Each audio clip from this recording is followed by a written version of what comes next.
Il ricana en signant les papiers du divorce, convaincu d'avoir enfin surpassé son pauvre épouse naïve, la même femme qu'il avait secrètement dépouillée de 10 millions de dollars pour construire une nouvelle vie avec sa maîtresse glamour.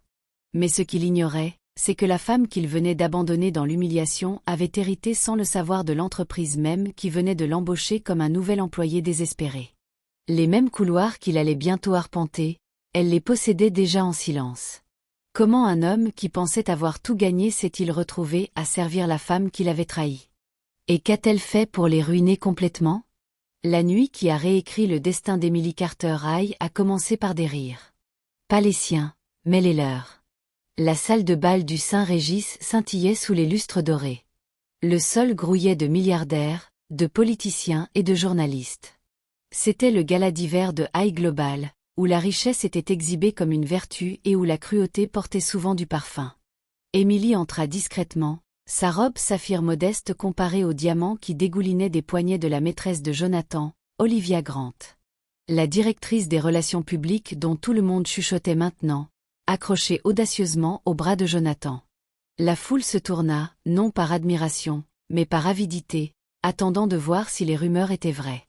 Jonathan leva son verre, son sourire tranchant l'air. « À de nouveaux débuts, dit-il, les yeux se posant sur Olivia. Les appareils photo flashèrent, capturant le visage impassible d'Emily à ses côtés, son silence interprété comme une défaite. Elle avait toujours été la discrète, la fille de l'ingénieur qui ne se souciait pas du statut, qui avait bâti l'empire de son mari avec des idées qu'il avait plus tard revendiquées comme les siennes. Le nom de famille Carter avait autrefois trôné fièrement sur les gratte-ciels. Mais après la mort de son père, les dettes et les trahisons silencieuses l'avaient effacé. Jonathan avait été son sauveur à l'époque, ou du moins le pensait-elle. L'orchestre enfla.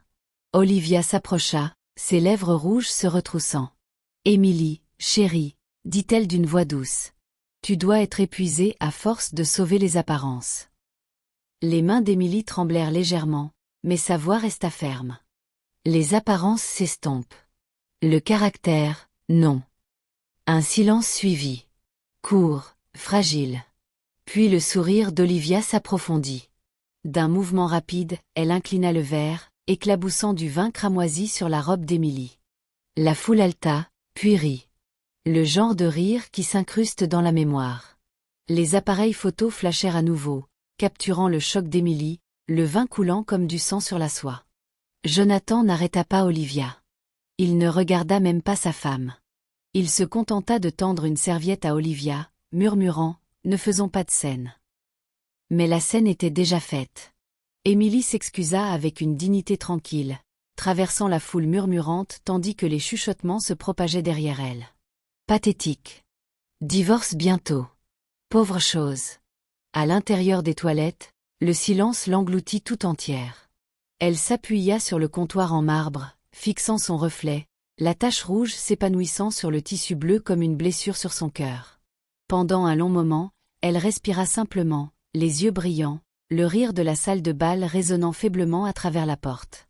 Elle pensa à son père, Richard Carter, l'homme qui avait bâti des villes et l'avait élevée à croire que l'intégrité était une richesse. Elle se rappela sa voix, calme et ferme. Le pouvoir ne crie pas, Emily. Il attend. Sa lèvre trembla, mais elle ne pleura pas. Elle ne pouvait pas se le permettre. Pas ici. Elle retira l'épingle de la robe ruinée, essuya le vin de sa peau et rencontra à nouveau son propre regard. Pour la première fois, elle vit non pas l'épouse abandonnée ou la femme humiliée, mais quelque chose de lové, un éveil tranquille. « Laissez-les rire », murmura-t-elle. « Ils ne riront pas longtemps. » Dehors, la musique enfla à nouveau. Jonathan dansait maintenant avec Olivia, leur victoire publique exposée. Mais dans le reflet, les yeux d'Emily n'avaient plus l'air vaincus. Ils paraissaient calculateurs. C'était le moment où son silence se transforma en stratégie.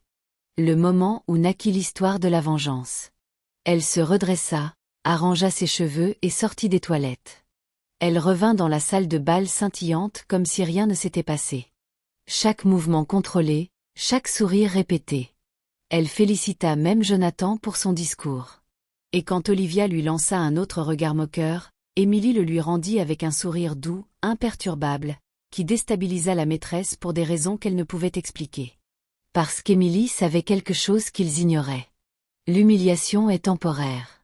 Le pouvoir, une fois éveillé, est permanent. En quittant le gala cette nuit-là, le vent froid la frappa comme un baptême. Elle ignorait encore que dans les 48 heures, le même homme qui l'avait moqué serait à genoux devant son bureau d'entreprise, inconscient que le destin avait déjà inversé leur place. La lumière du matin rampait à travers les murs de verre du Pantousaille, cruelle dans son honnêteté. Elle ne suavait ni ne cachait rien. Elle révélait chaque ombre, chaque secret. Le bourdonnement faible de la ville en bas se mêlait au sifflement bas de la machine à espresso, son rythme brisé seulement par le fredonnement négligent de Jonathan. Émilie se tenait à l'extrémité du comptoir en marbre de la cuisine, ses doigts enroulés autour d'une tasse de café intacte. L'arôme des grains torréfiés lui rappelait des matins plus doux, avant que la trahison ait un visage, avant que son mariage devienne une performance pour les actionnaires.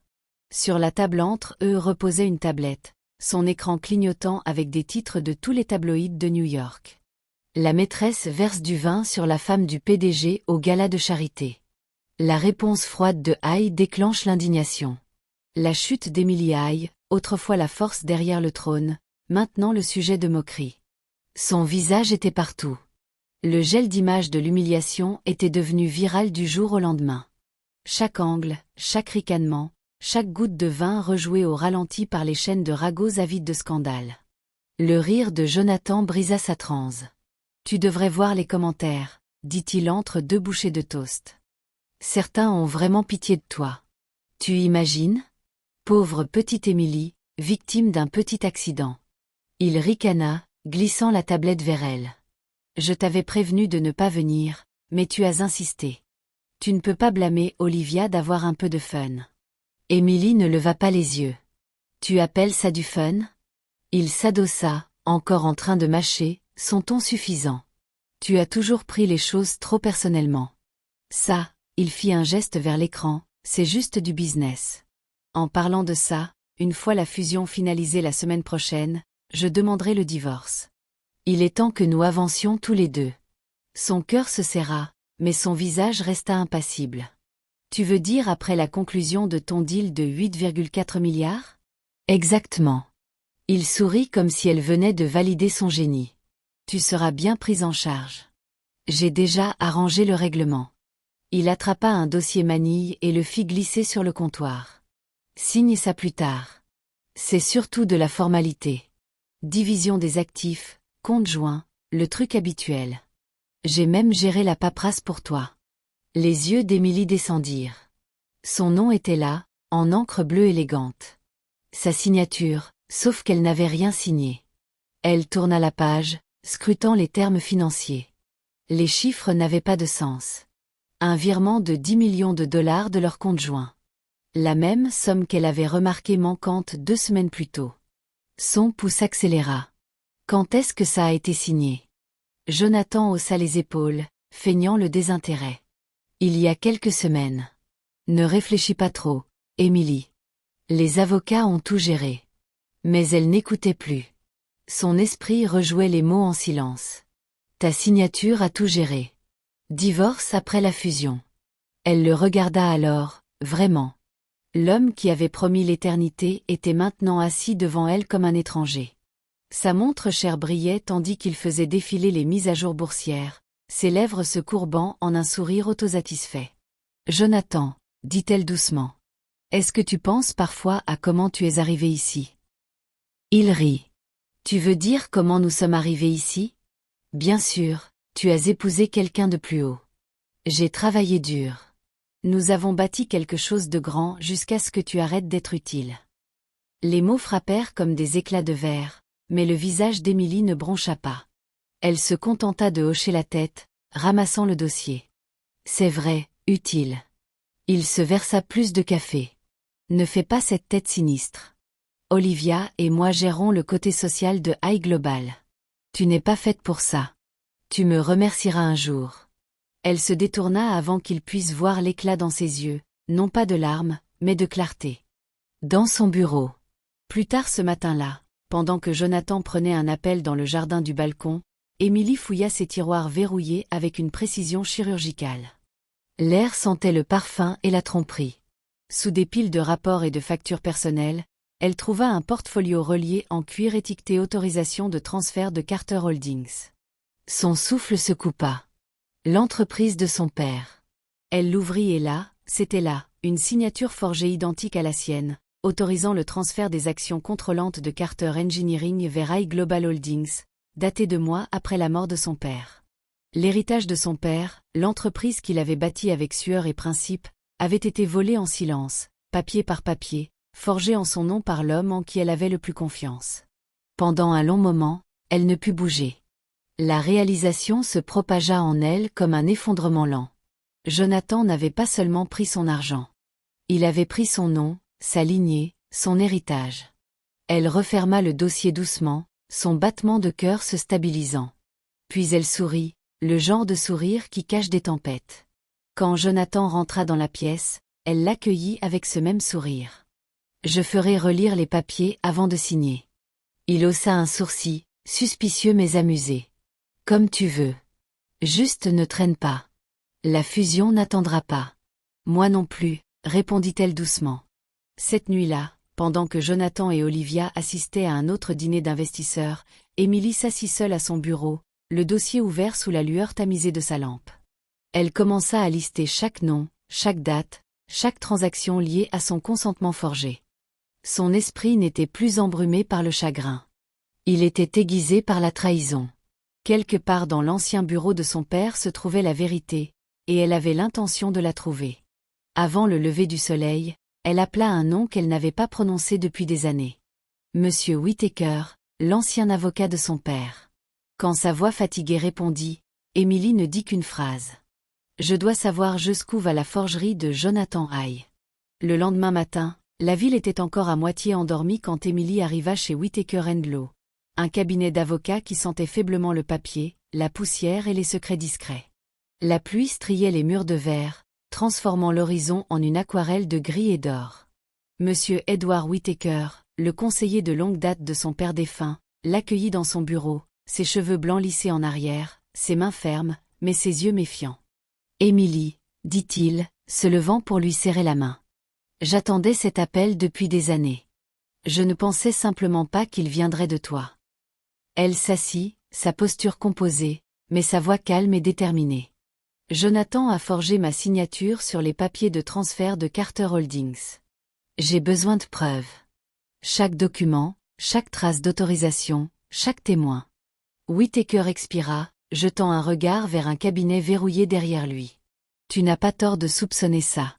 Ton père m'a laissé tous ses trusts originaux et papiers de succession. Jonathan est venu me voir 2 semaines après l'enterrement de Richard. Il prétendait agir sous ton autorité. Je l'ai refusé. 1 semaine plus tard, il est revenu avec ton consentement notarié. Il fit glisser le cabinet ouvert et posa 2 documents côte à côte. Ici, dit-il, tapotant le papier. Ta vraie signature est celle qu'il a utilisée. La différence était subtile, une boucle légèrement étendue, une courbe moins aiguë. Pour la plupart des yeux, identique, mais pour Émilie, c'était indéniable. Elle la fixa, son pouls ralentissant, sa fureur se refroidissant en un tranchant de rasoir. « Il a pris tout ce que mon père a bâti, » murmura-t-elle. « Et il a utilisé ma main pour le faire. » Whittaker hocha la tête. « Il a restructuré les actifs de Carter sous iGlobal Holdings. Sur papier, tu as signé ton héritage. En vérité, tu n'as jamais été notifié. » Émilie se redressa, sa voix basse. « Alors je le veux de retour. Tout. Chaque actif, chaque action, chaque nom qu'il a corrompu. » Whittaker étudia son visage. Le même feu tranquille qu'il avait vu autrefois dans les yeux de Richard Carter se reflétait maintenant dans les siens. « Tu comprends ce que ça signifie ? Une fois que tu agis, ça devient une guerre. »« Je ne déclare pas la guerre, » répondit-elle. « Je réclame ce qui est à moi. » Il hocha la tête une fois et lui tendit une clé USB fine. « Ça contient tout ce que j'ai pu préserver. Les vrais actes, les échanges d'emails, la chaîne de transfert notarié. Utilise-le avec prudence. Si Jonathan réalise que tu construis un dossier, il ne le fera pas, » dit-elle, glissant la clé dans son sac. « Il pense encore que je suis brisée. » Quand elle sortit sous la pluie, elle n'ouvrit pas son parapluie. Les gouttes froides imprégnèrent son manteau, l'ancrant dans le moment. Chacune ressemblait à un baptême, un lavage tranquille de la femme qui avait enduré et la naissance de celle qui agirait. Cette nuit-là, elle appela Ethan Brox, son ami d'enfance, un analyste de système qui avait autrefois travaillé dans la division de cybersécurité de High Global, avant d'être forcé de partir par Jonathan. « Ethan, dit-elle au téléphone, son ton délibéré. J'ai besoin de ton aide, mais ça ne doit pas remonter à moi. » La voix d'Ethan était prudente. « Tu me demandes d'aller contre Jonathan High. »« Non, répondit-elle. Je te demande de m'aider à l'exposer. » 1 heure plus tard, Ethan la rencontra à l'ancienne maison de ville de son père. Il paraissait plus vieux, plus fatigué, mais quand il vit la détermination dans ses yeux, quelque chose en lui se redressa. « Je peux accéder à leur serveur, » dit-il doucement. « S'il y a du blanchiment offshore ou des rapports forgés, ce sera dans leurs archives de fusion, mais tu devras jouer ton rôle à l'intérieur de l'entreprise. » « Si Jonathan ou Olivia soupçonnent, ils ne le feront pas, l'interrompit-elle. « Je resterai proche d'eux deux. » Au cours de la semaine suivante, Emily joua son rôle à la perfection. Le jour, elle paraissait soumise. L'épouse complaisante accompagnant Jonathan aux réunions, souriant faiblement aux côtés d'Olivia lors des séances photos. Elle assista même à des dîners d'entreprise, portant ce même masque calme qui les déstabilisait tous les deux. Mais la nuit, sa transformation était silencieuse et précise. Ethan envoya des fichiers cryptés, des factures, des comptes offshore, des horodatages altérés liant le nom de Jonathan à des fonds détournés dans du délit d'initié. Chaque révélation était un fil de plus dans la toile que Jonathan avait tissée, et maintenant elle la démêlait. À l'intérieur de la tour de verre élégante de High Global, les chuchotements commencèrent à s'agiter. Les employés remarquèrent de petites choses. Comment Emily s'attardait près du département des finances. Comment elle rencontrait des managers de niveau moyen licenciés par Jonathan lors de restructurations passées. Comment elle posait des questions qui semblaient innocentes mais coupaient trop profond. « Madame High » murmura un cadre lors d'une réunion de préparation du conseil. « Vous semblez très intéressée par notre logistique de fusion. » Emily sourit, son ton léger. Une épouse devrait savoir ce que son mari construit. N'est-ce pas? Ils rirent poliment, inconscients qu'elle mémorisait chaque mot. Tard une nuit, elle s'assit dans sa voiture devant le siège de High Global, regardant le reflet du logo lumineux de l'immeuble sur son pare-brise. Il avait autrefois été un symbole de succès. Maintenant, il ressemblait à un monument au vol. La voix d'Ethan résonna dans son oreillette. « Je l'ai trouvé. Un compte fictif à Zurich sous l'alias de Jonathan. Le même lié à la vente de Carter Holdings. » Emily ferma les yeux, inspirant lentement. « Bien. Empaquetez tout. Demain est la cérémonie de signature.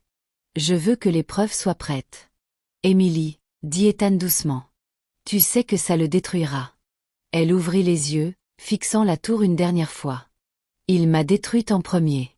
Je ne fais que rétablir l'équilibre. » Quand elle rentra chez elle cette nuit-là, Jonathan et Olivia étaient dans le salon, riant autour de champagne. Le rire d'Olivia était strident, le son de quelqu'un qui croyait que le monde était à elle. Jonathan se tourna quand il vit Emily, ricanant. « Ne reste pas debout trop tard, » dit-il moqueusement. « Demain décide de tout. » Emily sourit faiblement, posant son sac. En effet. En montant les escaliers, la clé USB dans son sac pressée contre son flanc, un rappel tranquille qu'elle tenait déjà le pouls de son empire dans sa main. Demain ne déciderait pas seulement de tout. Ça mettrait fin à tout. Le lendemain matin, le soleil se leva comme un jugement, brillant, impitoyable, sans pitié. À l'intérieur de la tour High Global, l'atmosphère bourdonnait d'anticipation. Les caméras bordaient le couloir de presse, les investisseurs remplissaient l'atrium en marbre, et la sécurité grouillait aux étages supérieurs. Aujourd'hui était la cérémonie de signature pour la fusion de 8,4 milliards de dollars entre High Global et Armadage International. Un deal qui cimenterait Jonathan High comme l'une des figures corporatives les plus puissantes d'Amérique. Emily arriva en silence. Son tailleur crème était élégant, délibéré, le pouvoir déguisé en grâce. Les chuchotements commencèrent dès qu'elle franchit les portes de verre. Certains la reconnurent comme l'épouse humiliée du gala. D'autres remarquèrent la prestance, le calme inébranlable. Aucun ne réalisa que sous son calme poli se cachait une arme forgée depuis des mois. À la tête de la salle de conseil, Jonathan était tout charisme, la presse suspendue à chaque mot, Olivia rayonnant à ses côtés comme un trophée poli pour l'exposition. À partir d'aujourd'hui, annonça-t-il, la voix riche de triomphe. iGlobal entre dans une nouvelle ère d'innovation et d'expansion. Ensemble, nous. La porte s'ouvrit, chaque tête se tourna. Émilie entra, tenant une mallette en cuir fine. Désolée d'être en retard, dit-elle doucement. Le sourire de Jonathan vacilla. Émilie, qu'est-ce que tu fais ici? La même chose que toi, répondit-elle, marchant vers la table. Faire l'histoire. La tension se propagea dans la pièce comme de l'électricité statique. Olivia s'agita mal à l'aise. Les investisseurs échangèrent des regards perplexes. Jonathan força un rire. Tu n'es pas autorisé à être dans cette réunion. Sécurité? Pas besoin. Émilie l'interrompit, posant la mallette sur la table. Je suis déjà sur la liste d'accès du conseil depuis ce matin. Elle ouvrit la mallette, sortant une pile de documents notariés. Le sceau de Whittaker & Law brillait sous la lumière. Avant de finaliser cette fusion, il y a quelque chose que les investisseurs devraient voir. L'expression de Jonathan se durcit. Émilie, ce n'est pas l'endroit. Oh, c'est exactement l'endroit. Elle tendit le premier ensemble de papiers au président d'Armadage. Vous voudrez peut-être examiner ça avant de vous engager pour 8,4 milliards. La pièce tomba dans un silence total tandis que les pages tournaient. Les expressions des investisseurs passèrent de la curiosité à l'alarme. Émilie continua, son ton ferme, précis. Ces documents montrent que Jonathan Hay a forgé mon autorité légale pour transférer la propriété de Carter Holdings, la filiale d'ingénierie qui a formé la base de iGlobal. Chaque signature liée à ces acquisitions, elle fit une pause, le regardant directement, a été falsifiée. Le président leva les yeux, la voix tranchante. Est-ce vrai? La voix de Jonathan craqua légèrement. C'est absurde. Elle ment. Émilie appuya sur un bouton d'un petit appareil. Le projecteur derrière elle s'alluma, affichant les emails de Jonathan, chacun horodaté, chacun détaillant des transferts vers des comptes offshore sous son alias. Le traçage digital minutieux d'Ethan mettait tout à nu. Un email disait clairement « Assurez-vous que la signature de Carter est répliquée exactement. Elle ne doit jamais le découvrir. » Des halètements remplirent la pièce. Le visage d'Olivia pâlit. Le regard d'Émilie ne vacilla jamais. L'entreprise que tu as bâtie, Jonathan, a été bâtie sur le vol de mon héritage, de mon nom et du travail de toute une vie de mon père. Tu n'as pas seulement volé de l'argent. Tu as volé un legs. La sécurité se déplaça discrètement vers Jonathan tandis que la voix du président se fit froide. Cette fusion est suspendue en attendant une enquête. Monsieur Hay, vous êtes par la présente retiré du sol des négociations. Jonathan se leva, désespéré. Émilie, arrête ça. Tu ne peux pas. Je peux, dit-elle, sa voix comme de l'acier trempé. Parce que Carter Holdings revient légalement à son propriétaire légitime. Moi. Le garde s'avança. Les protestations de Jonathan se transformèrent en supplications. Émilie, s'il te plaît. Tu ne comprends pas. Je l'ai fait pour nous. Pour nous? Sa voix se brisa en un rire tranquille. Tu as versé le sang de mon père dans ton empire et tu as appelé ça de l'amour. La salle de conseil observa tandis que la sécurité escortait Jonathan dehors, sa voix résonnant dans le couloir, devenant plus petite, plus faible. Olivia resta figée, les yeux humides d'incrédulité. Émilie se tourna vers elle. Tu ferais mieux de trouver un autre boulot en RP. Celui-ci se termine tôt. Et sur ces mots, elle ramassa les documents, remercia le conseil et sortit, laissant derrière elle un silence stupéfait qui résonnerait dans les titres financiers pendant des semaines. Au coucher du soleil, chaque grand média portait l'histoire. Jonathan Hay évincé au milieu d'un scandale de fraude. Sa femme reprend le contrôle de Carter Holdings. L'empire qu'il avait bâti sur des mensonges s'effondra du jour au lendemain. Les investisseurs se retirèrent, les partenariats se dissolurent, et en quelques jours, iGlobal fut réduit à l'os. Émilie, pendant ce temps, ne célébra pas. Elle travailla simplement. Depuis son nouveau bureau, la suite d'angles restaurée de son père. Elle rebâtit Carter Engineering en Carter Global Solutions, se concentrant sur l'architecture éthique et la conception durable. Sa première directive, restaurer le projet de logement communautaire que son père n'avait jamais terminé. 2 semaines plus tard, elle visita l'ancien site Carter, le même endroit où elle avait autrefois regardé son père poser des fondations de ses propres mains. Le vent sentait la poussière et la pluie, mais cette fois, il ressemblait à un retour au foyer. Elle marcha à travers la structure inachevée, le soleil descendant bas derrière les grues. Les ouvriers s'arrêtèrent à son passage, respectueux mais curieux. Émilie sourit doucement, touchant l'une des vieilles poutres en pierre que son père avait sculptées lui-même. Son reflet se captura dans une fenêtre proche. Non plus la femme en larmes devant un miroir, mais celle qui en était sortie. La femme qui avait transformé l'humiliation en histoire. Elle murmura doucement, comme si elle parlait au fantôme de son père. « Tu avais raison, papa. Le pouvoir ne crie pas. Il attend. » Et pendant un long moment, elle resta simplement là, tête haute, yeux vers l'avant tandis que les lumières de la ville s'allumaient autour d'elle. Le nom de Jonathan Hay disparut de l'horizon en un mois. Olivia Grant disparut de la vue publique, mais Emily Carter Hay resta, non pas comme l'épouse ou la victime de quelqu'un, mais comme la tempête tranquille qui avait rebâti ce que l'avidité avait essayé d'effacer. Parce qu'en fin de compte, elle ne les a pas seulement ruinés. Elle a reclaimé tout ce qu'ils avaient pris.